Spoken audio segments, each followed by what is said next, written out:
crazy like a fox, murder, mooches, and the mentally ill. What's up, folks? This is Justin Garcia, a.k.a. Master Chim. I'm here with the crazy cracker, white boy Patrick Kelly. What's up? And welcome to another episode of The Pressure Project. ThePressureProject.com is our website. Info at ThePressureProject.com is our contact email. YouTube.com/ThePressureProject is our YouTube channel. Please subscribe. Yes.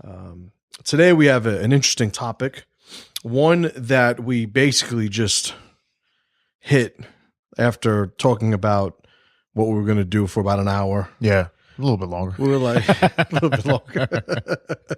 It's like one of these, you know what we're going to do? Yeah. We're going to talk about these freaking guys. Yeah, that's what we're going to do. So we're going to talk today about the effect of weakness, the weak mindset of the modern man. Yes. The bureaucracies that have sort of evolved as a result of this weakness, and some of the conditions of our society that I would argue are a direct result of our inability to be strong when strength is needed. I'm going to read to you a quote.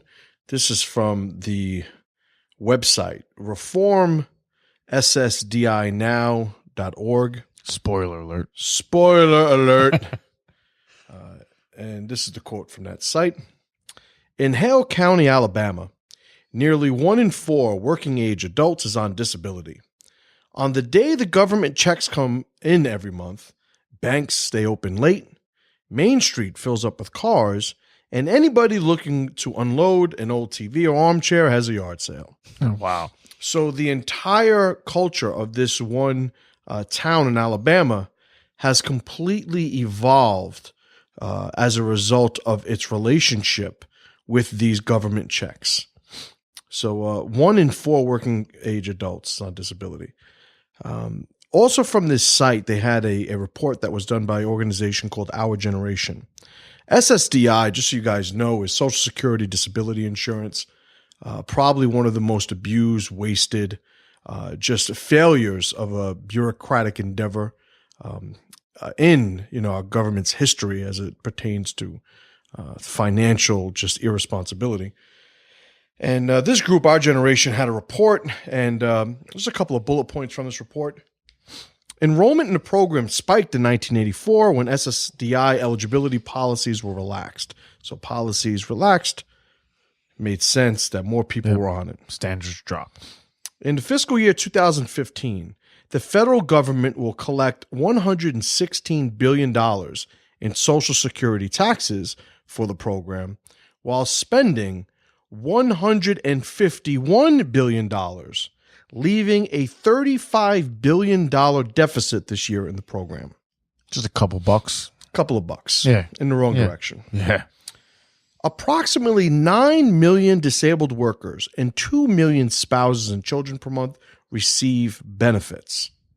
9 million workers, 2 million spouses and children, non-workers, in other words.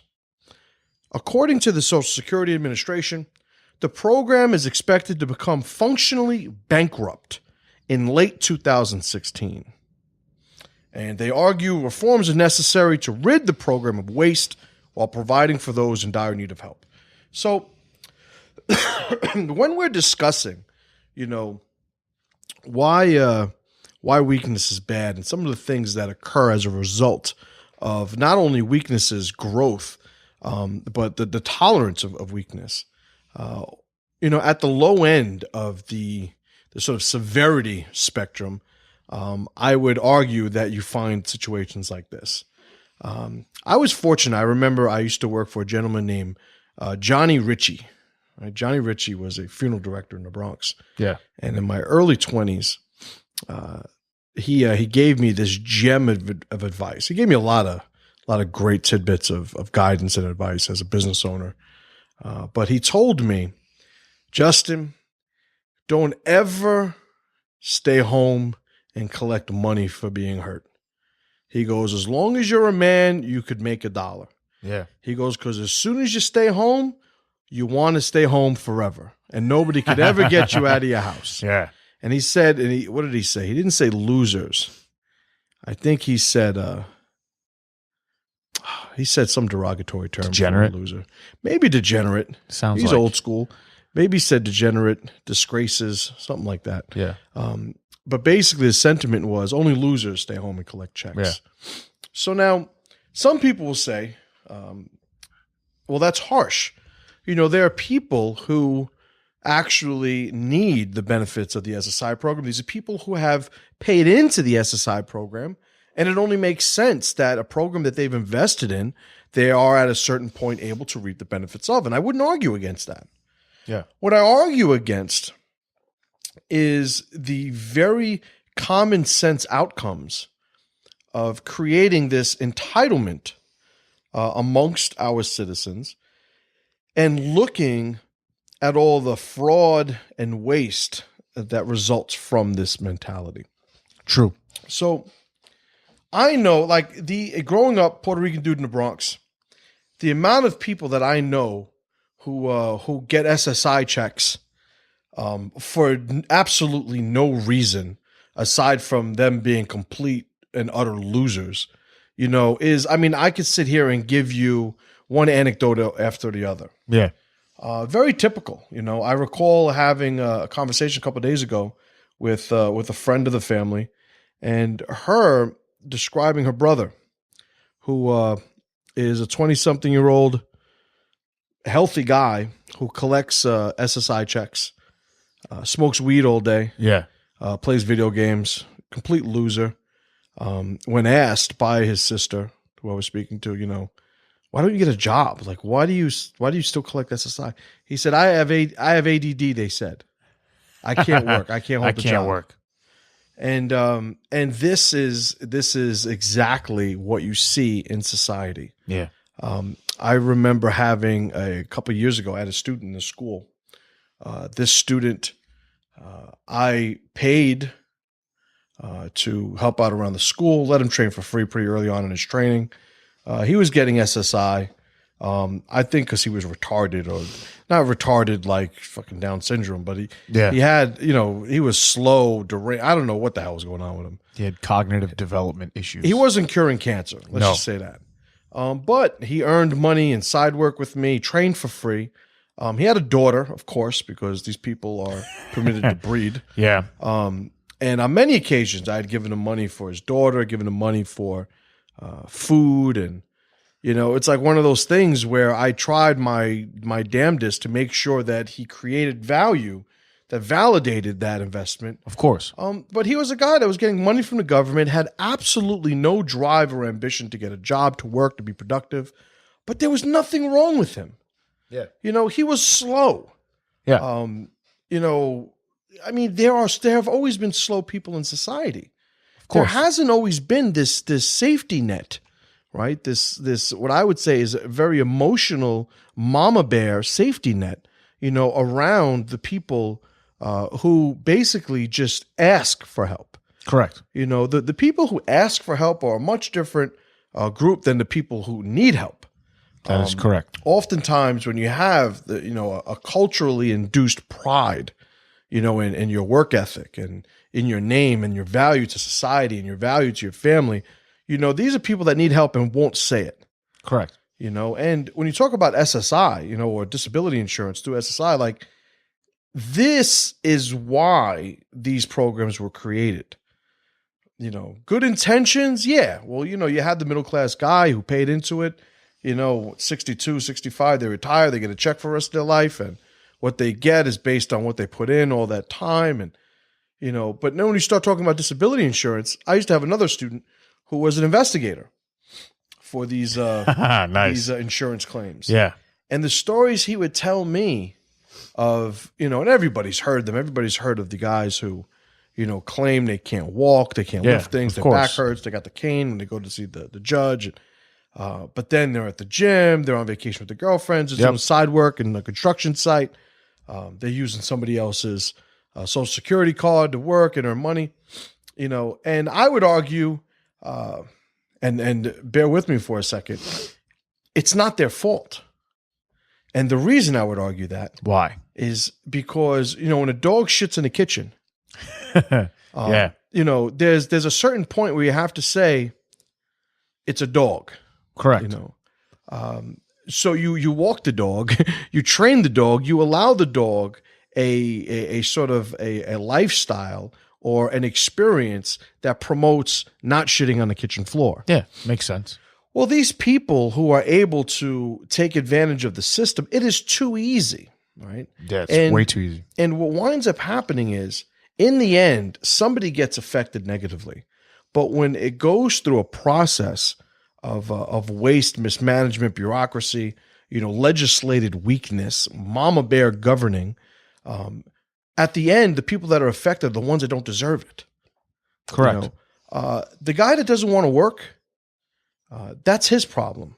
It is. You could now, and as they made a reference to in '84 when eligibility policies were relaxed, the things that you can get SSI for now are absolutely ridiculous.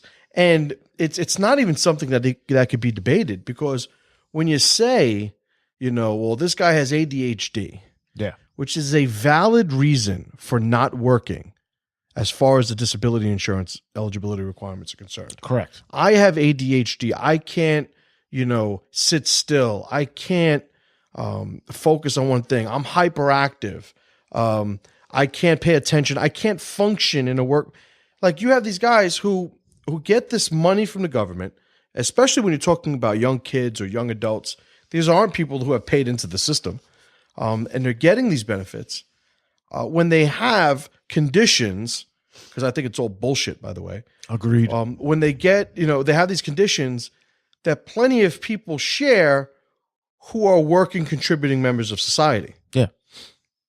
Tell me you have a child who during childbirth, the birth was mismanaged and the child wound up with cerebral palsy. Show me that case, and I will show you a family that could probably use some help. Sure. But don't show me the 18-year-old who is depressed because his parents divorced, and he starts getting addicted to, pills or the heroin or, to coke, or becomes an alcoholic, and a psychiatrist basically allows him to stay home and collect government money, because he's too weak to be able to function. Yeah. So it's an inconsistent position, and one that, again, we never would have been the superpower, that we used to be at this point, if that's the mentality that, we had as Americans early on in the early years. Yeah, 100%. So here's a section, excuse me, wasteful weakness.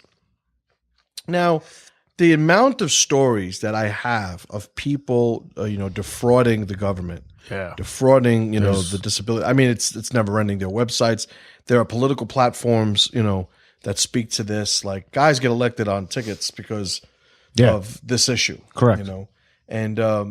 And you're of the mindset. Like, my parents just retired recently, and they get Social Security checks. They've paid in their entire lives, and that is a functional part of what they do. Of what they live on. It is part of their income now, post-retirement.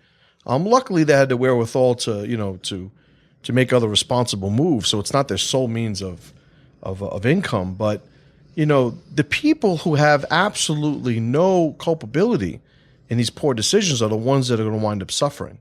True.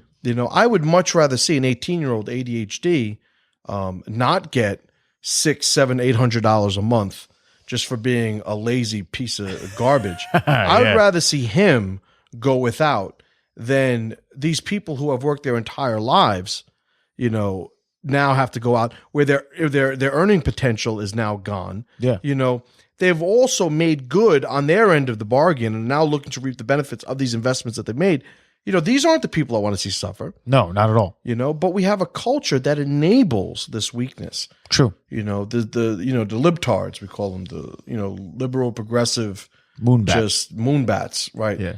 They have this mindset, that everybody should be taken care of. And what is totally just thrown by the wayside is the very real understanding that, well, as soon as we take care of them, they no longer need to take care of themselves. Correct.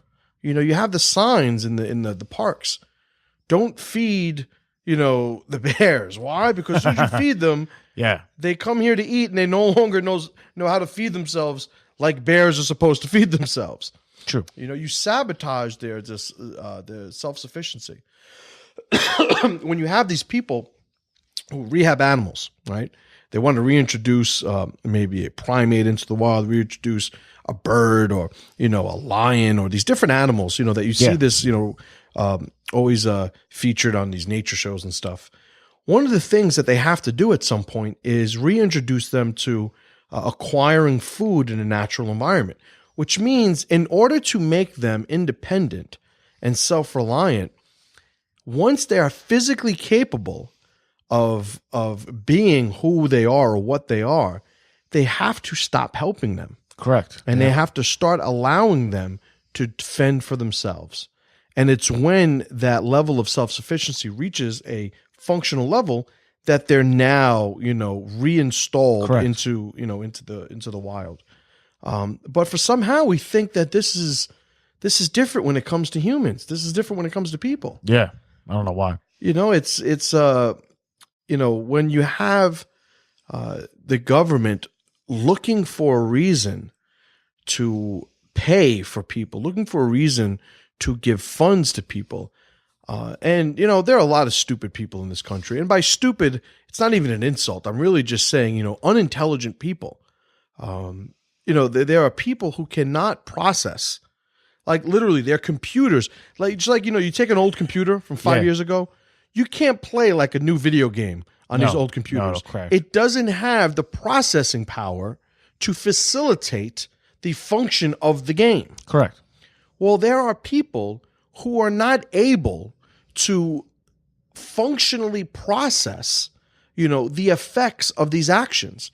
So, and that's what I mean when you see some piece of garbage, using a cane or a wheelchair to go to his disability hearing, but then 2 weeks later he's caught on camera in Mexico with his girlfriend, on a Congo line somewhere. Yep. Yeah, he's fine. Like, this is what these people do. There's a reason why we have locks on doors. It's human nature. There are more idiots than non-idiots when it comes to intelligence level. True. So this whole premise that, fraud shouldn't be happening. Why? Because it's wrong. No, fraud should be happening. Why? Because when you look at the system, it's allowing, it's people that live in the countryside. You don't leave garbage bags outside. Yeah. Why? Because you get the raccoons, you get the bears, you get all the wild animals. Correct. So at no point, does somebody say, why are they doing this? Don't they know it's wrong? Don't they realize how much I have to clean up once they're done? Yeah. Nobody says that. People say, no, you got to lock it up into things. Why? Because that's what they do. Yeah.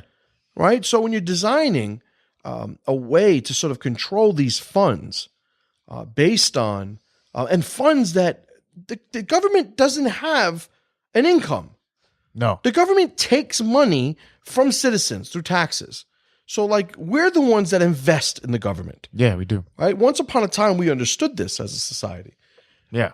I don't know about now. Right. We certainly don't now. And one of the things that people fail to realize these days is that if we are in a position to make people independent, but we choose to supplement some of their necessity for independence, with funds, with monetary help, benefits help, with each generation, we are walking down a ladder.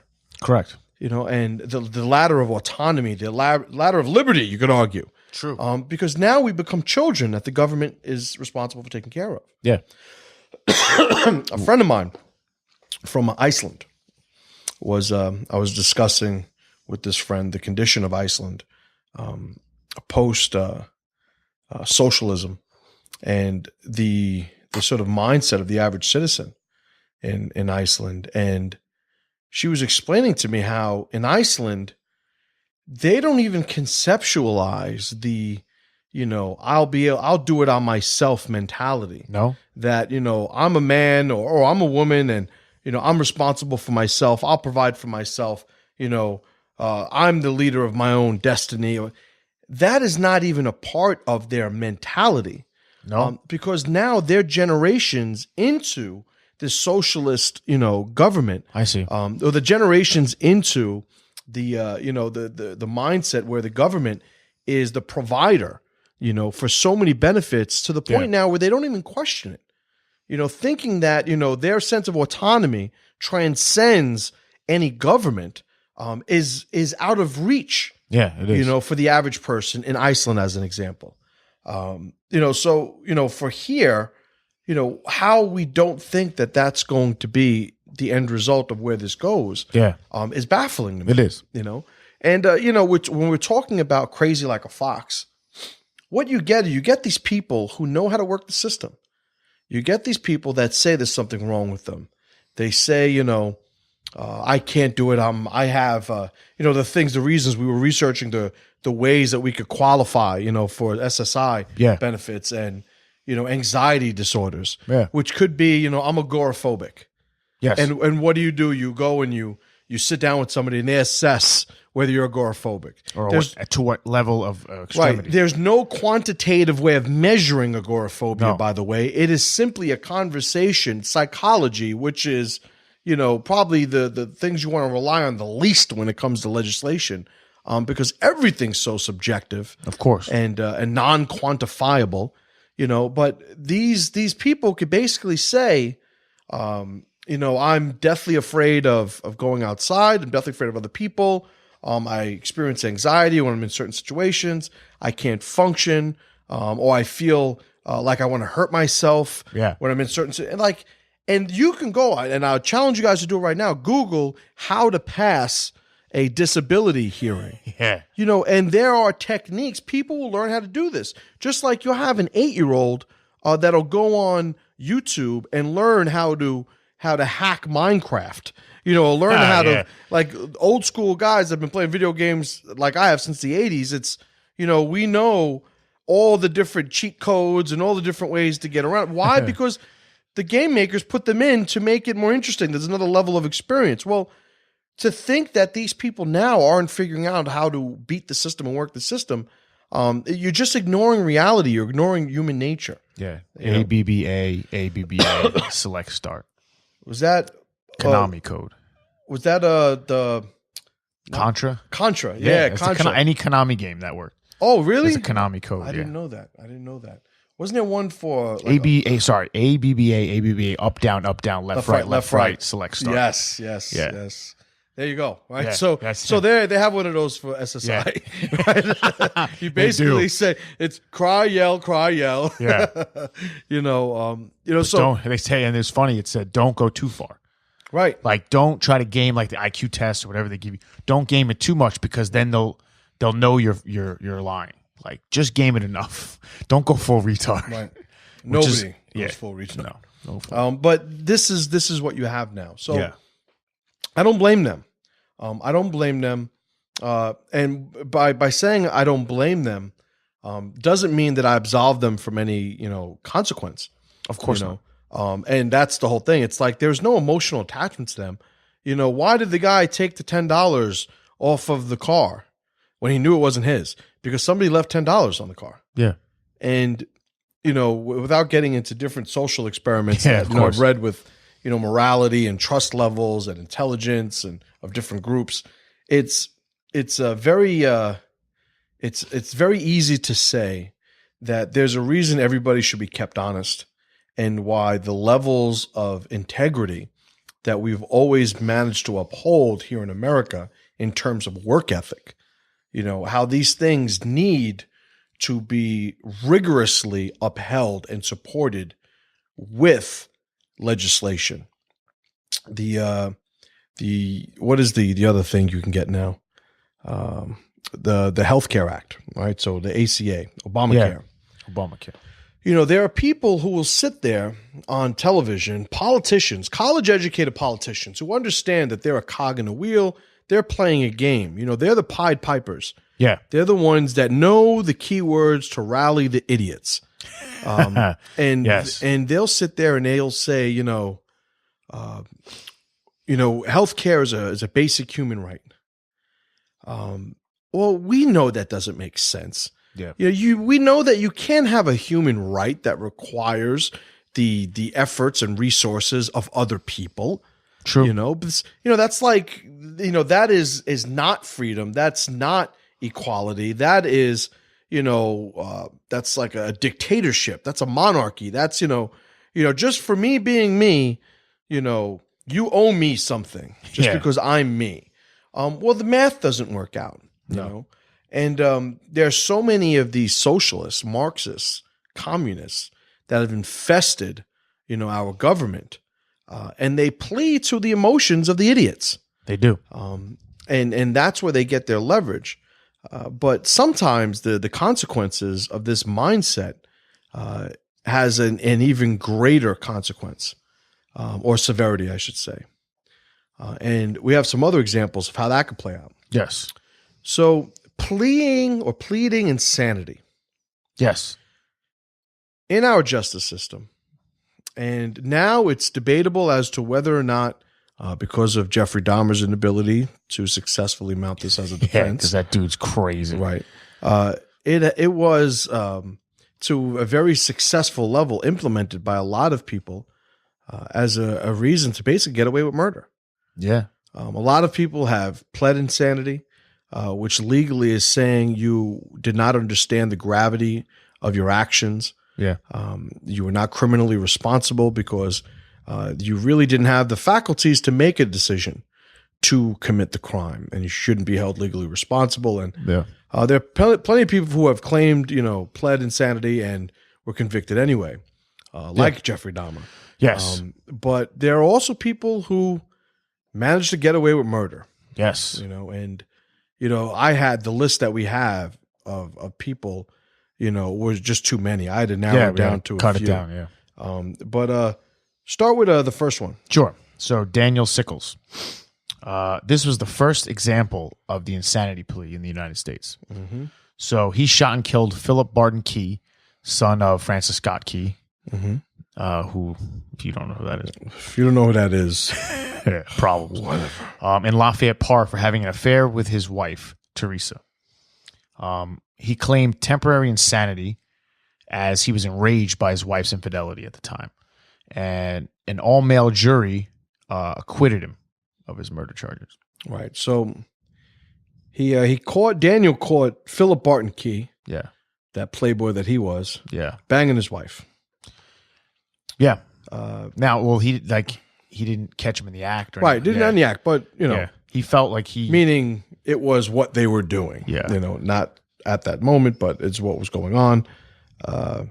And how did he kill him? He shot him. He shot him. All right. So he shot and killed him.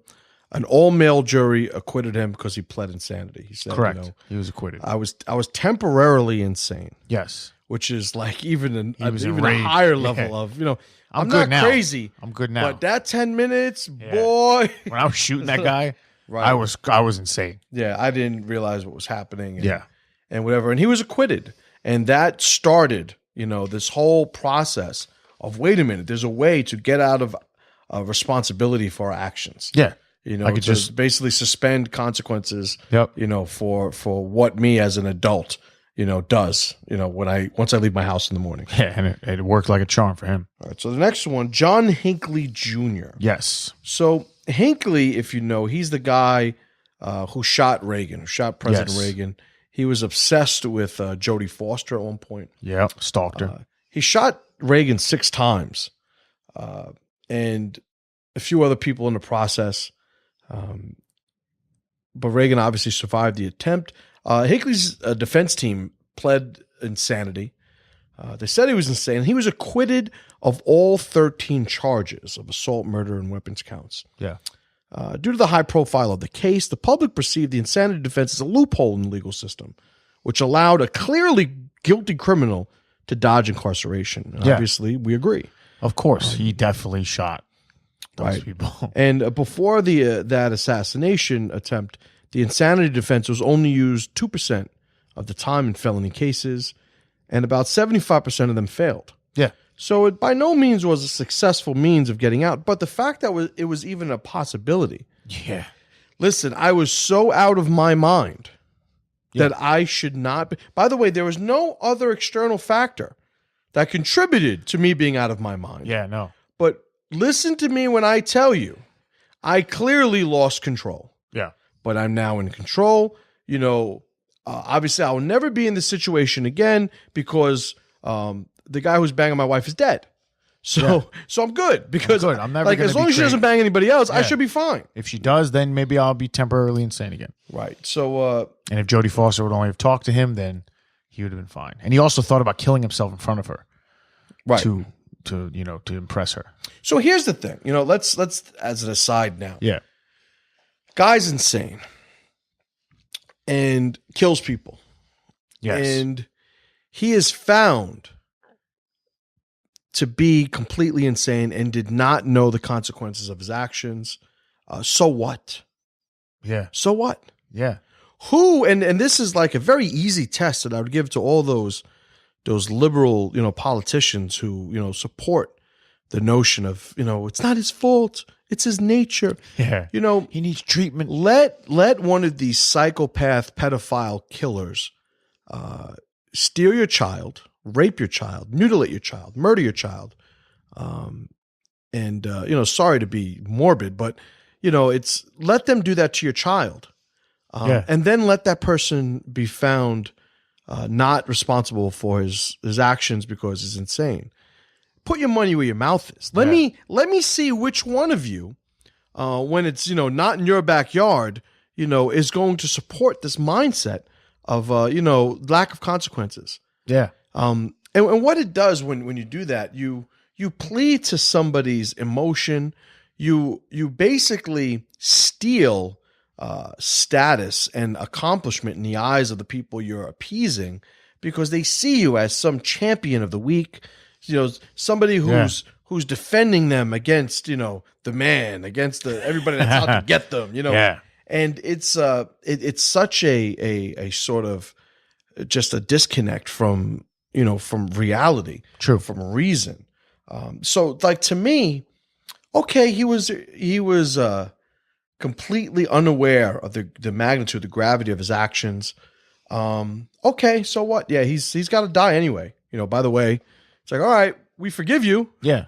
But you're still going to die. Correct. Why? Because this is your nature. This is what you do. You have a pet dog, bites every member of your family multiple times. What do? You put it down. Yeah, you have to. You're not angry at the dog. No, it's not. Maybe it's not his sad fault. to see him go, but it's like, sorry, you can't be here. You're too dangerous to be here. You are jeopardizing the way of life of the unit, and therefore you need to go. Right. So Ed Gein. Yeah. Ed Gein is probably the most notorious serial killer, whether people know his name or not. Because if you've seen Texas Chainsaw Massacre, Correct. Silence of the Lambs, Psycho, all of these were in some way designed after the many issues that Ed Gein had. Yeah. Obsessed with his mother, used to steal bodies out of graves, mutilate them, murdered women. They found one woman hung up like a deer in his damn house. Like at one point, someone quoted him as saying, "When I see a pretty girl walking down the street, I think two things. Part of me wants to take her out, treat her nice. The other part of me wants to see what her head looks like on a stick." Yeah. He's a wild boy. Another interview, they were doing this word association, and a psychiatrist had asked him, I'm going to read you these phrases or words, and I want you to tell me what your reaction is. And one of them was, what do you think about the phrase, a bird in the hand is worth two in the bush? And his response was, if you squeeze a bird really hard, you can kill it. Yeah. So this guy was batshit crazy. Yes. Okay. So now, was he let off and let out? No. But he served a life sentence in a mental hospital. Yep. Nurses of the mental hospital always said, well, he's such a nice guy. He's very nice. We understand he's insane, everything. But they see it as this, like he has the flu or something, It's like, I work in a leper colony, those poor lepping bastards. I don't know if that's a verb, but, you know what I mean? The guy who had a box of female sex organs. in his house, skin masks that he wore, skin suits that he wore, lampshades. Yep, lampshades made out of faces. Yeah, just the normal stuff. Just misunderstood. Just bones, misunderstood. like bowls, all that stuff. Right. So skull bowls. So the whole thing is he was able to spend at the government's dime, spend and this was in Wisconsin, I believe. Yeah, it was. Spend the rest of his life in a facility. Yeah. 3 square meals, medical attention, like this guy needs to be put down like a dog. Yeah, that's it. He's a why. He's crazy. His story needs to be ended right then and there. Yeah. And it's humane, and it's how society protects itself. Right. And he never did necrophilia. He said they smell too bad. He just wore their skin. He's like, what do you think? I'm crazy? Yeah. He's like, come on. I'm not that crazy. I just wear their skin around the house. Give me a break. But I wash it. Yeah. So Lee Robin, this story Lee Robin killed his wife with an axe. Yeah. And he drowned their 3-month-old daughter in 1988. Where did this happen? Do you remember? No. Look it up. I'm eager to know. Okay. He was ultimately found not guilty by reason of insanity after a trio of mental health experts decided he was too psychologically ill to understand his actions were wrong. Robin spent about 10 years at the Elgin Mental Health Center before a judge ruled he could be transitioned back into the community.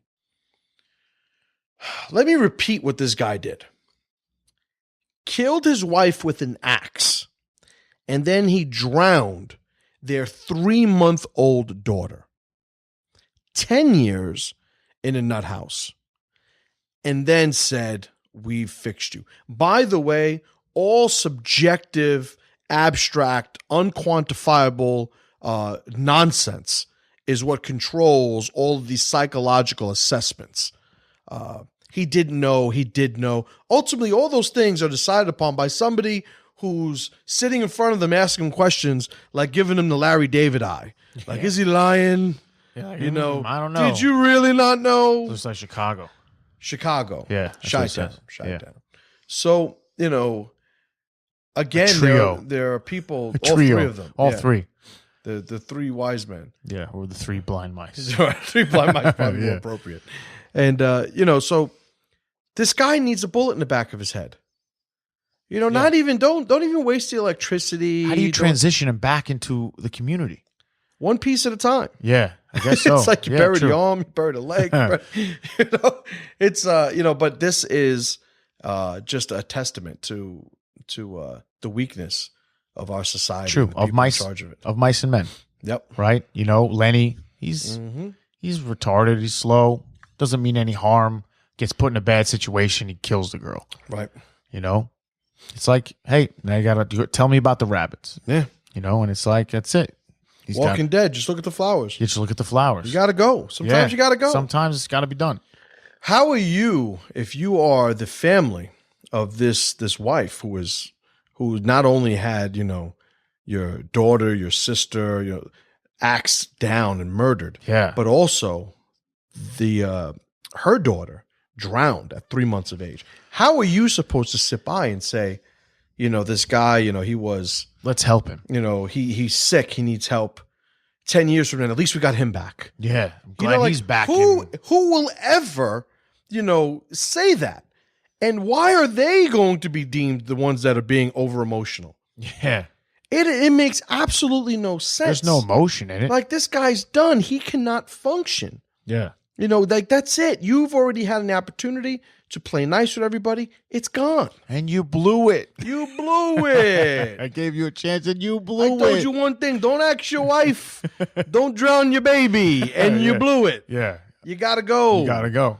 You got to go. So, so when people say, well, this guy, he has ADHD, we need to help him. Well, hold on a minute. Yeah. Who has what he has that is doing things to make themselves productive members of society? There used to be, you go to McDonald's and you have somebody, mopping the floor that had Down syndrome, McDonald's was always great with employing people who otherwise, probably couldn't find employment elsewhere. True. I remember watching the commercial, which we found hysterical when I was in school. Of you'd have like the bottle factories, Yeah. right? And I sort glass. Yeah, I sort glass. Yeah. Like my job's. Yeah, Yeah, I sort like- glass. My job's hard. and we could sit there and we could have fun with it as much as much as we want. But at the end of the day, here you have somebody who probably qualifies for a half a percentile of the jobs that are out there in the market. But they found it and they take it seriously. And they're doing it. Yeah. Corky was a freaking actor, Corky, yeah. So it's how do you look at these people who, and you come to the Bronx. He didn't really have Down syndrome, though. You know that, right? What? It was makeup. No, I'm just kidding. I'm like, that was you the most imagine? incredible. Like, he's the greatest actor in the history of acting. He's the best actor ever. So you just threw me off. I was like, what? No, he is a mongoloid. Yeah. So when you, and here in the Bronx, and we certainly don't have a monopoly on losers, but you just walk around and we'll be here in the middle of the day, and I point out to the guys that are training or the guys that are working here. It's, look at this guy as he's walking past. Guy's about 25 years old, smoking a cigarette. Yeah. He's got a beer and a brown bag. I'm going, he has absolutely no value to anybody in this society. None. It is 1:00 on a Tuesday afternoon. This guy has nowhere to be. Zero.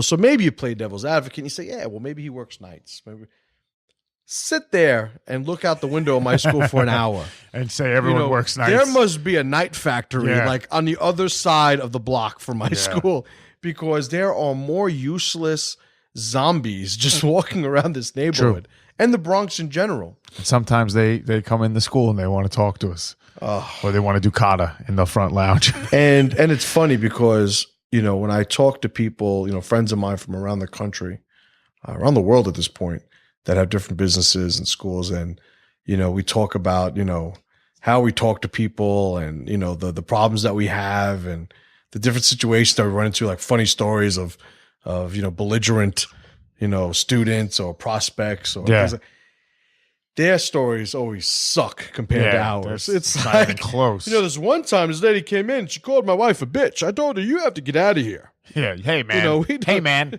We're not going to tolerate it in that filth, farm filth. Right? So, meanwhile, I'm like, yeah, remember that time the guy came in, he was smoking crack, doing backflips, asking for $1? Yeah, I remember. Remember the time the guy came in, walked on the mat and said, I want to fight the master here, and started doing a kata in his dirty, homeless-looking clothes on the mat, and I almost killed him? Throwing fleas all over the place. Yeah, I remember that guy. Minions! He's shooting fleas at everybody. So, these people, why are they so prevalent? Why do they seem to be growing in number? Because I'm arguing that is the strategy of our current government. Yeah. So it's like, if you take a garden hose, Yeah. go with me for a minute. I'm I'm here. about to go out Okay. there for a second. Garden with hose. me? Yeah. Garden hose. Got Garden the hose on, the water's flowing through. Yeah. Midpoint of the hose, Okay. right? Just water going through. Yeah. Stiff because it's full of water, because you have Yep. the water going on, the water pressure, all that stuff. Water in the hose. You take a piece of paper, like a huge piece of paper, Okay. and you put it right underneath the hose, Okay. and you poke 3 holes in the hose. Yep. You following me? Yeah. You wait a couple of seconds. The mist shoots up in the air, 'cause it's leaking out of the hose and spraying on the paper. You do that for 30 seconds, let's say. You remove the hose and you look at the paper. There's a design. Sure. Whatever that design is,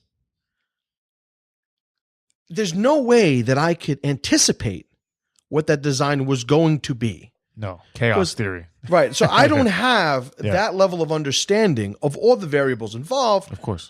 But at the end of the experiment, I could say, oh, so it turns out, reverse engineering everything that happened, when I lay the hose here, put the water here, poke these 3 holes, and wait 30 seconds, this is what happens. Correct. So if we don't want this to happen, we have to go back and change what we did before. Yes. Well, okay. Lib pros, all the libtards, the moonbats, Yes. they were flying high. They affected everything that's going on. And maybe they had the best intentions. At this point, it's almost moot to sit here and debate, their intentions. It's This is the design that they've created. Yeah. And now it's up to us to sort of reverse engineer how to undo it. Correct. Yeah. You know, because what your intentions were, and all right, who cares? This is what happened. Yeah. It needs to be changed.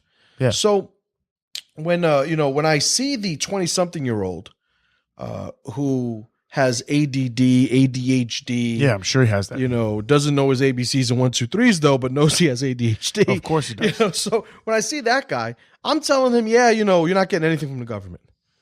Get a job. Oh, I'm going to starve. Oh, yeah, I know. You better go and do something fast then. Yeah. The law of threes, right? You got 3 minutes for air. There's 3 hours for to find shelter. Yeah. 3 days for water and 3 weeks for food.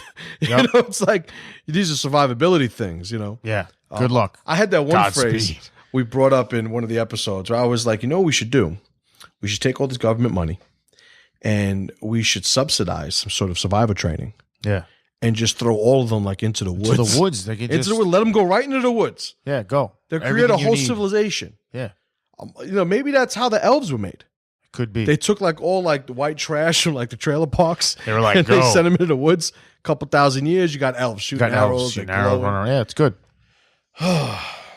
All right, so let's talk about the mantelpiece. Okay. The mantelpiece today is appropriate for the conversation we're having. Yes. Because it's about empowerment, it's about freedom, it's about understanding that overcoming your perceived obstacles is within your grasp. Yes. You don't have to be a rocket scientist to figure out how to live independently, how to do what it is that you're passionate about, enjoy your life. And this is, I would say, is one of the best books I've ever read on the mindset of an entrepreneur. It's very good. Meat and potatoes, like his actual literal, instruction on what to do, is subjective. Yeah. But it's the big picture stuff that I think he really hits a home run with. I agree. The name of the book is The 4-Hour Workweek, and it's by a gentleman named Tim Ferriss. Tim Ferriss, very, very cool dude. Yeah.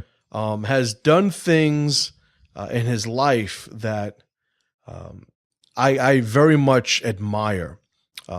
Probably the most general of which is his finding challenges, just annihilating them, Yeah. and then moving on to the next challenge. Yeah.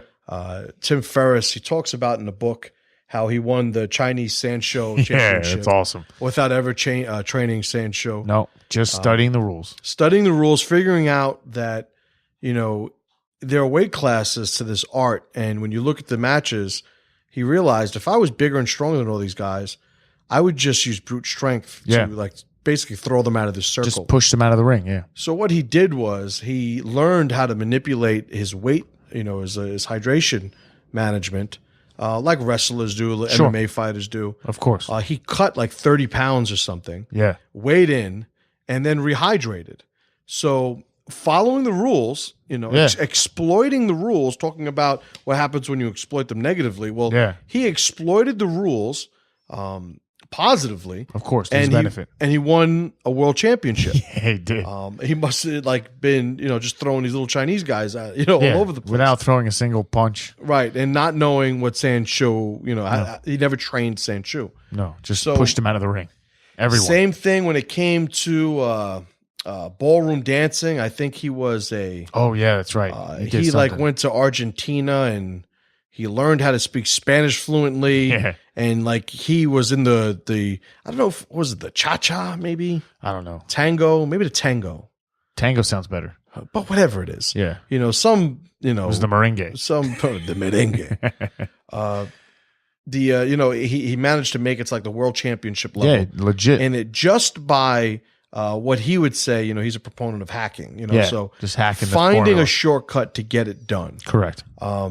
And when you see the leverage that he's able to apply to all these endeavors, you want to listen to what he has to say. You want to listen to, what he has to say by way of, how you should be thinking, what you should be doing, as far as your life plan. He talks about how, the days of, putting in your 20, 30, 40 years of loyal service to a company and then retiring, into, the Florida condo. Like he's saying that time is gone. And I agree, of those course. times are gone. Yeah. We're talking about, SSI becoming insolvent in the next 2-3 years. Yeah, it's going to be gone. So Or there, at least bankrupt. right. So there is a sort of valid, functional, practical value to what Tim Ferriss is saying in this book. He trains jiu-jitsu, I believe, too. Yeah. Which is awesome. Very cool.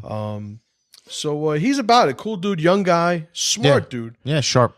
And he also had the 4-Hour Chef, the 4-Hour Body. Correct. All incredible, just collections of hacks. Yeah. Like this is what I discovered when I do this, I could do this, and I can do it better in a short amount of time. Very cool. And, cool stuff. Great mind and mindset stuff. So if you haven't read this, like it's really like one of those things. Like why not? Yeah. Why not? So get this book, read it. It's available audiobook. They even have cliff notes.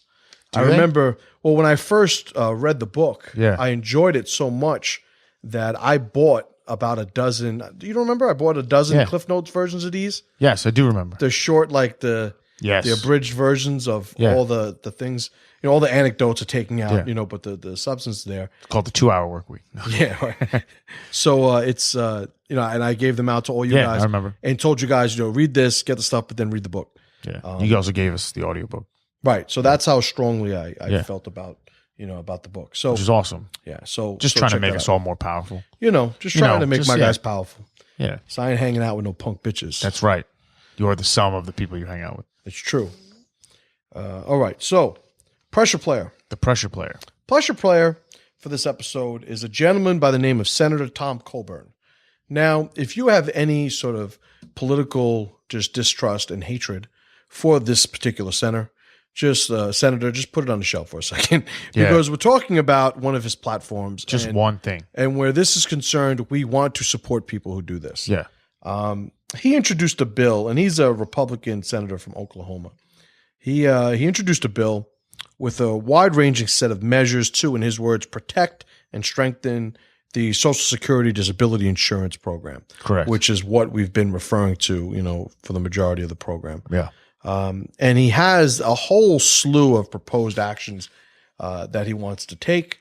And for the most part there, a lot of it seems to be very just common sense approach, reforms, increase the level of, standards required to become eligible. Correct. Set a time limit. Like how long are you going to be retarded? Eliminate. Let us know. It's like, is this permanent tardation? Yeah. Is this all right? Is this temp tard? Yeah. Are you going to take steps to correct this, or medicate it, or whatever the hell they're going to do? He's trying to eliminate the second step application process. Correct. Whereby if you apply for disability insurance and you're turned down, as it stands now, you could appeal and take up the time of a court and a judge to make your case during the appeal. And he's trying to eliminate that. Trying to set up job programs. Set up job programs. Find these people jobs. And make sure that the people who are, responsible for assessing these other people's inability to work. It's like, correct. Well, do you have the latest data on what jobs are available? Correct. Yeah. Do we know what the statistics and the probabilities are for somebody with his exact condition to get a job? Yeah. I mean, I'm sure there's still glass sorting going on.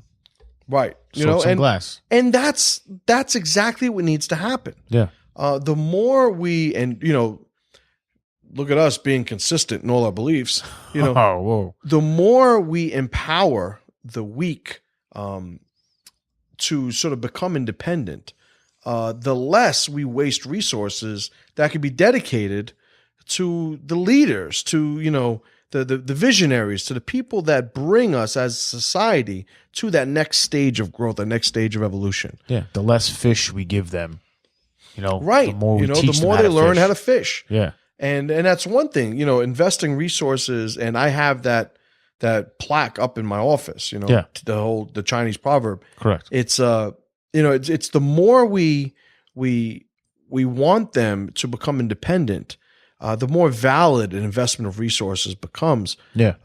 Because if you don't invest in their independence and their sense of autonomy and an ability to be self-reliant, then eventually you're paying for them at the other end of the equation. Correct. And so it is an investment, and one that is built on success, one that's congruent with everything that a country like America is founded upon. Yeah. Take the training wheels off. Right. So Senator Tom Coburn, pressure player. Correct. This episode. And I hope that certainly, becomes a thing. Yeah. I hope common sense starts to permeate our government, but who has never wished for that? Where the pleading insanity is concerned, they don't know if that's going to continue being a valid reason, because with Jeffrey Dahmer, who was clearly batshit, he wasn't able to plead insanity. No. And it's really just the inconsistency of so many of these psychological opinions on the conditions of people's mentalities. Yeah, they said that he was aware of his actions. He knew what he was doing. Yeah. But by the way, the things he was doing were insane. Were like just completely insane. Yeah, yes. But that's not what we mean. It's so trivial and inconsistent. Of course.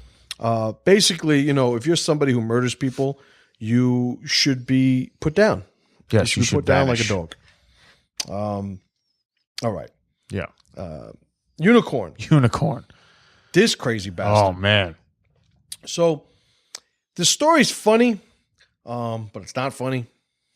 It's funny if you sort of just absolve yourself from any like real obligatory sense of empathy.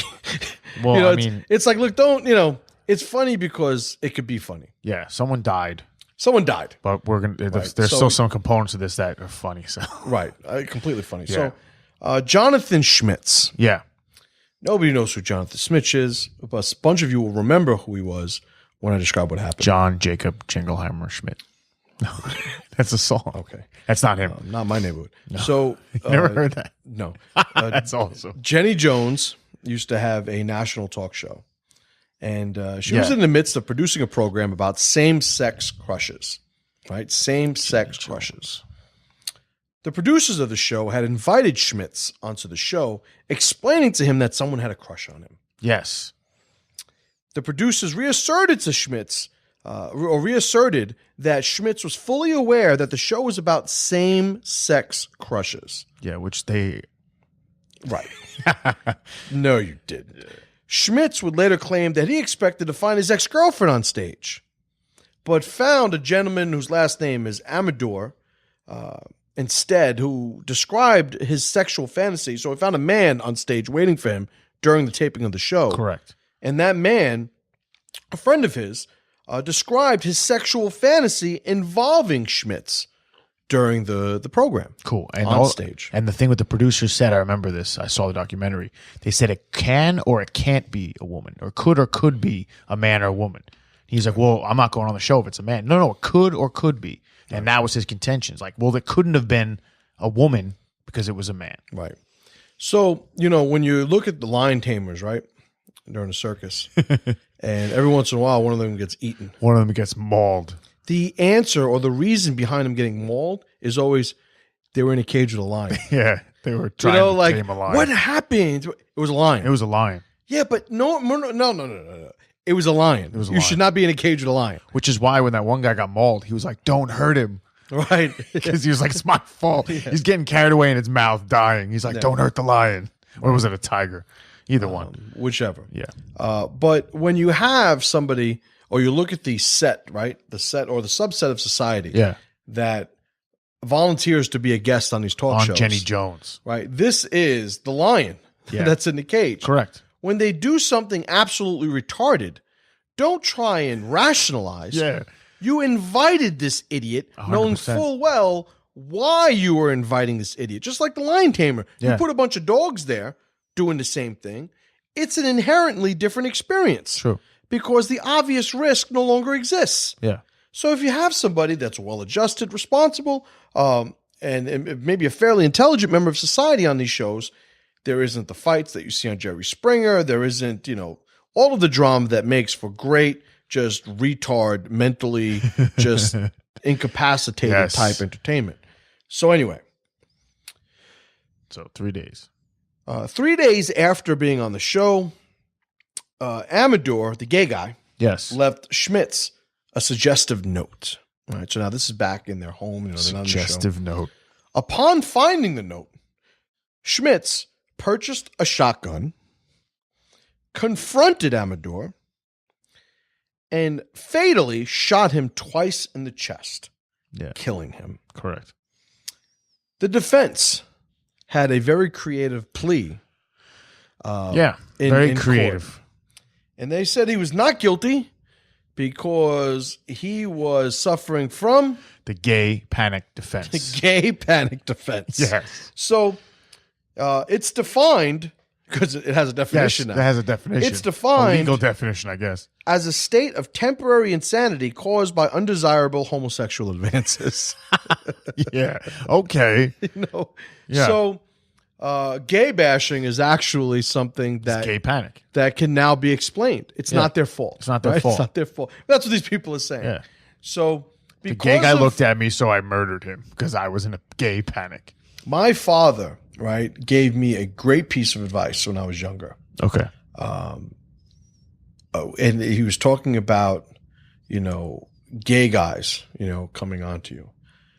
And it was either probably me saying something homophobic, as like a 13, 14-year-old, or thinking that was part of what, was manly at that age. Sure. My father set me straight. He said, Justin, he said, when men come on to you, you treat it like the advances of an ugly woman. Yeah, very ugly. Thank you. I appreciate it, but I'm not interested. In Japan, no, thank you. In Japan, I was told if an ugly woman talks to you, just turn your back on them. That's what my friend told me. Well, that's what they say the girls do in Japan. Just turn your back. Yeah. They talk, just turn your back. Don't say anything. And they know. They know. They walk away. Yeah. They understand that they've been rejected. Yeah, that's awesome. It's like math. Yeah, it's like 1 + 1 = so get away from me. Efficient, those Asians. Yeah. Don't waste any words. Just turn your back. Yeah. That's great. Yeah. So that's what my father told me. He's like, "What are you getting offended for?" But do you want to turn your back to a gay guy? Well, the whole thing is, your sophomoric humor aside. Yeah, very sophomoric, but funny. It's because now I remember. I don't know. Was it one of the guys here? What? Yeah, we were busting his chops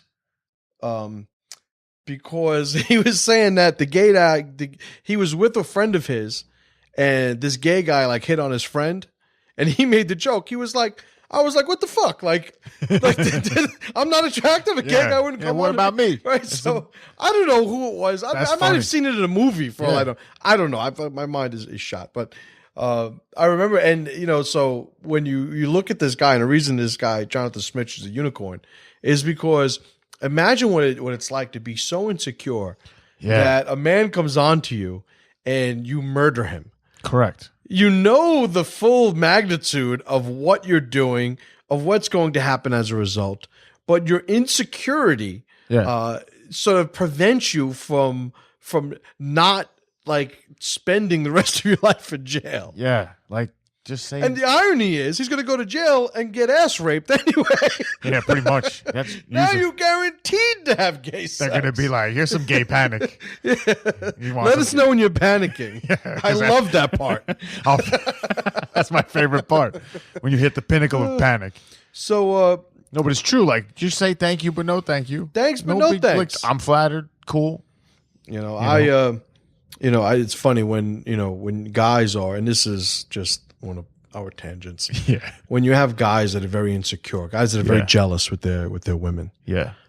This guy better not be looking at my girl. This guy, my belief on that whole thing, and I've said it before, but just to reiterate, because I think it's pertinent somewhat.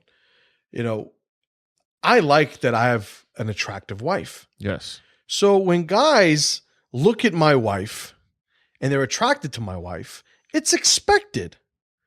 My wife's hot.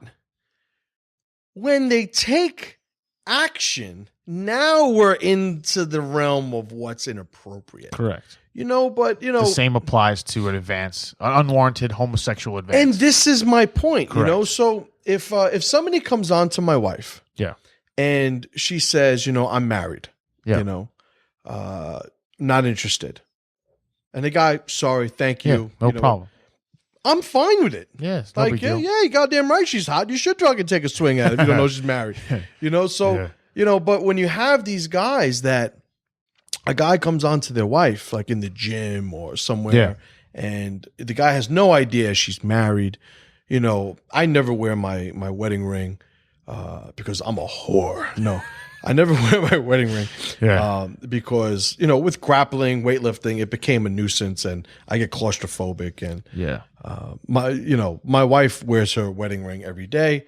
But, there's plenty of guys that like come on to her in the gym stuff, just wearing her gloves. Or you get guys that'll see the ring and they're like, hey, let me take a swing anyway. Yeah. I don't even fault those guys. And taking swings. And, it's whatever.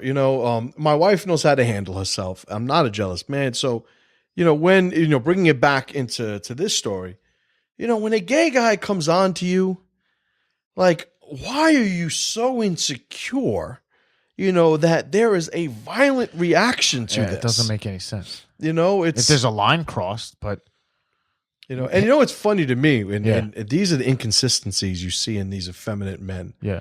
The whole notion of abs, right, being ripped, these beach bodies. Yeah. It's very gay. And go with me for a second now. When you look at functional strength, when you look at power lifters, when you look at strong men, when you look at working men, you like go look at construction workers in like the early 20th century in New York that were putting together the skyscrapers and stuff.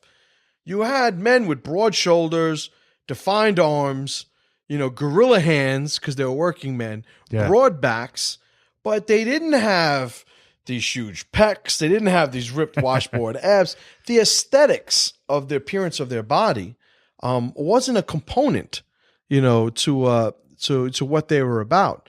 So I love, because in New York we have all the guys that get their eyebrows done up like women. They go in, and these are usually they're tanning during the summer. Yep. They're going on a cutting cycle of gear. Getting ready for their vacation in Mexico.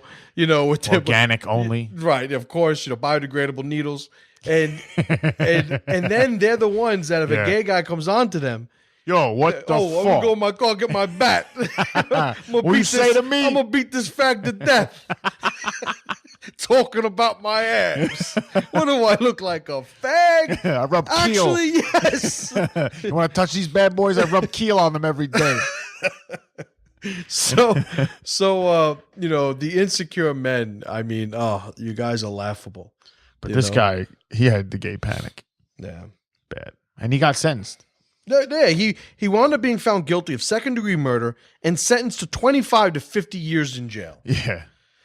And it's like, again, if you're the gay guy's brother, the gay guy's father, he probably doesn't, the gay guy's, friend, so like, how do you just sit by and even watch this guy get out? And who's to say that he's not out in 12 years, 15 years? I don't know, like, what percentage of, well, it depends. In New York, it's 2/3. 2/3, yeah. So ask me how I know that. Mind your business. So different states have different laws. But like if I I have a brother. Let's say that I'm not gonna say he was gay. Don't worry, D. I'm not gonna do that to you. Yeah. Even hypothetically. But let's just say for whatever reason, some guy pleads insanity to killing my brother. Like, and he goes away for 20 years. Don't send him away at all. Yeah. I'll handle it. Yeah. Don't send him away at all. But don't think that you're going to send him away for 12, 15 years, 20 years even, and somehow that, squares him away as far as, the debt he owes me, you know? So it's, it's when you're doing things emotionally out of weakness, which we may have brought up before. Yeah, maybe. In 111 episodes prior to this one. Yeah. It's something that never leads to a strong position, never leads to a strong culture. Yeah, so that's good. All right, Pat, we went over a bunch of stuff. Yeah. Talking about, crazy like a fox, how people use the emotional angle of, I don't know any better. I'm not capable of doing any better. By the way, none of this stuff is measurable. Yeah. You're just going to have to take my word for it. Yes. And they're sabotaging our society. Breakdown. Yeah. Break it down, Pat. So people that are looking for crutches, people that are looking to be weak and to be taken care of, the fact that they are allowed to do this and then they are taken care of, that's a major problem. We need to remove the crutches, remove the system that enables them to seek this weakness and thrive from it. That's one thing. The insanity stuff, it's like, you can do some wild stuff and then just say I'm crazy and get away with it. That doesn't make any sense at all. And if you are crazy, it's like, good. You raised your hand, you're crazy. Now you go in this line, and that line goes into the meat grinder, and then you're never seen from again. That's fine. So all the crazy people, great. Put your hands up. The ones that are dangerous, that are hurting people, let's get rid of them. And that's it. Agreed. I'm on a boat. Boat starts sinking. There's a life vest. The life vest has a buoyancy to support one child. Okay. I have one of my children, one of my sons on board. Yeah. And there's a bunch of other children. The life vest that my son has, I bought. Made sure my son had a life vest. All the other parents said, fucking paranoid, Yeah. You don't need a vest. Boat's going down. Anybody tries to grab my son's vest, I'm poking a hole in their head. And I'm making sure my son survives. Figuratively speaking. Or literally in this hypothetical situation. True. At no point is somebody going to be able to rationalize to me, well, let's attach more than one child to that vest and hope for the best. No. You had your opportunity. You chose not to make the most of it. Now you are going to bear the brunt of those irresponsible decisions. Correct. Well, such is in that hypothetical. In society, when that is the narrative of expectations for our citizens, it makes them understand you're not grabbing my vest when we all start to sink.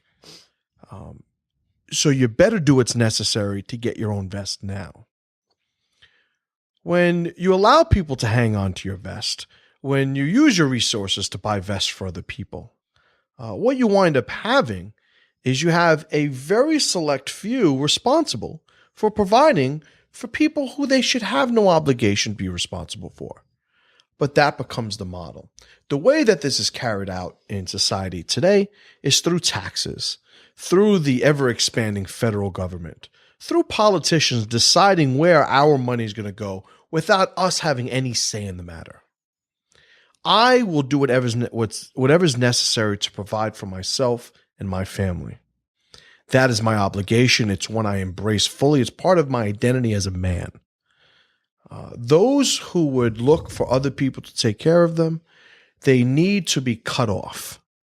They need to be sort of waned off of our society's mama bear function.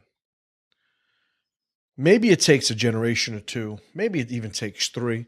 But eventually they will understand that they're the ones that are responsible for doing for themselves. The person who's trying to grab, my child's life vest in the water is going to have what they feel is a very sound, strong argument as to why they should be allowed. Why they should be allowed to take their child and have him grab onto my child's vest. But they're only going to have any perceived validity in what they're saying because nobody's drowned yet. Correct. But what winds up happening is when everybody's dead, it's, oh, that's right, I guess we shouldn't have done it. So right now there is a very strong position amongst society that somehow validates taking from people who have busted their ass to have what they have and give to people who have not done a goddamn thing. And they don't see that we're all going to drown in the end. So I'm called crass and sensitive. I'm called a whole bunch of cool stuff. And I accept every single part of it. Yeah. Because I don't care about you.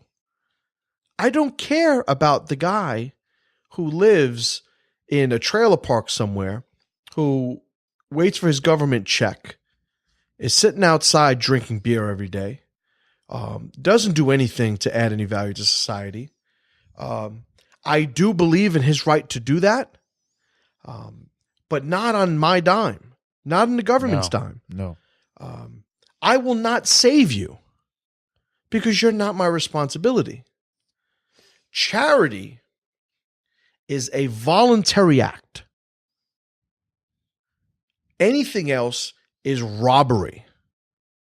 So there's nobody that's probably these last 5 years has worked more closely with me than you. True.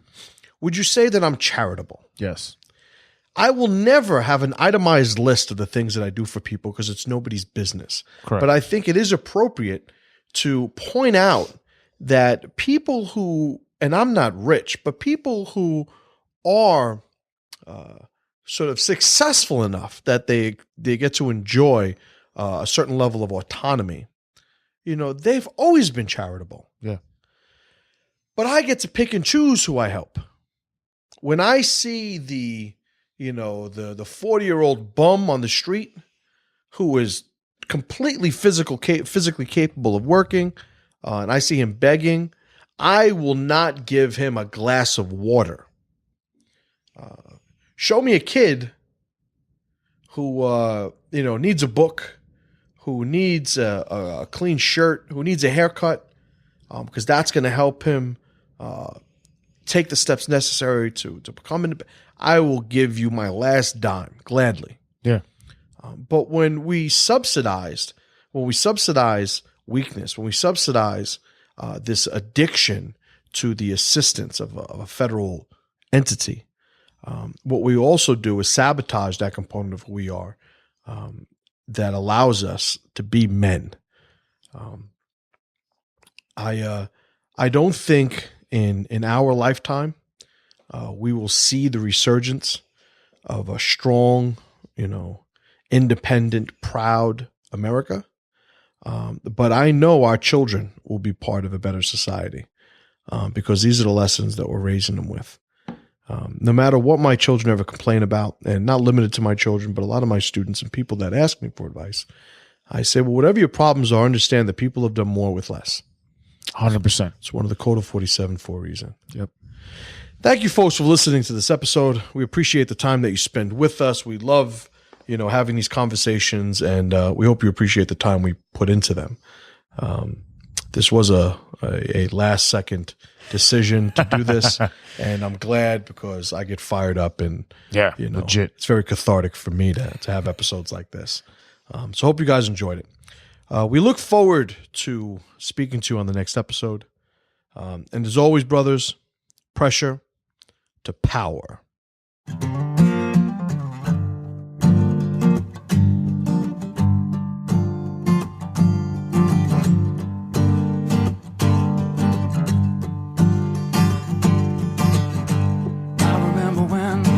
I remember when I lost my mind. There was something so pleasant about that phase. Even your emotions had an echo in so much space. And when you're out there without care, I was out of touch. It wasn't because I didn't know enough, I just knew too much. that make me crazy? Does that make me crazy? Does that make me crazy? Probably.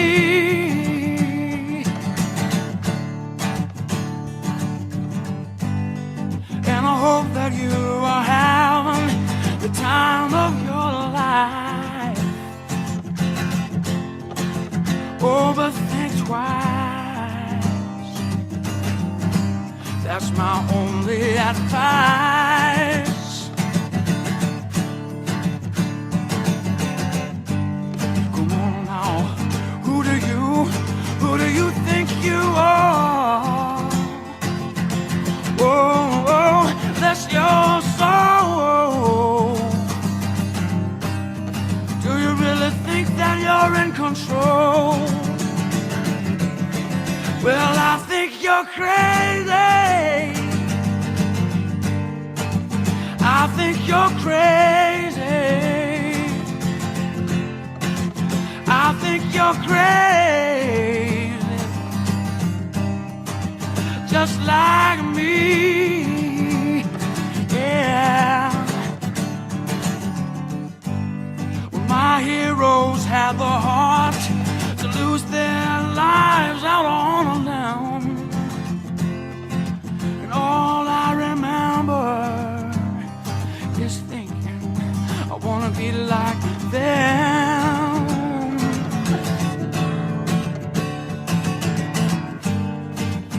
Ever since I was little, it looked like fun. It's no coincidence that I've come. I can die when I'm done. Baby, I'm crazy. Baby, you're crazy. Baby, we're crazy. Right.